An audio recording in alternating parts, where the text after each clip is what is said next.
Hello, তো আজকে হচ্ছে আমাদের বাড়িতে নবান্ন। তো সকাল সকাল উঠে পড়েছি, ঘরের বাসি কাজ সেরে এখন আমি চান করে নিয়েছি, ঠাকুরকে পুজো দেবো।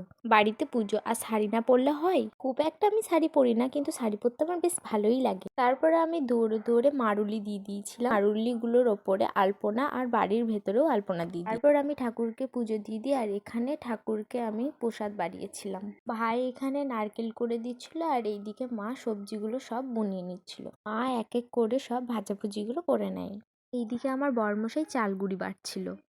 নবান্নে প্রথমে চাল গুঁড়ি খেতে হবে বলে আমি পরিমাণ মতো দুধ দিয়ে চাল গুঁড়িটাকে মেখে নিই, আরও অনেক কিছু দিয়ে মাখিয়ে নিই। দেরি হয়ে যাচ্ছিল বলে আমি ভাত আর মাছটা এইদিকে গ্যাসে করে নিই। এইদিকে আমাদের রান্না কমপ্লিট হয়ে গিয়েছে, আর কত রকমের ভাজাভুজি হয়েছে দেখো, সঙ্গে বাঁধাকপির তরকারিও হয়েছে, আর ফুলকপি দিয়ে মাছের ঝোল। সবাই মিলে ছাদে বসে আমরা খাওয়া দাওয়া করে নিই। ভিডিও এ পর্যন্ত, বাই।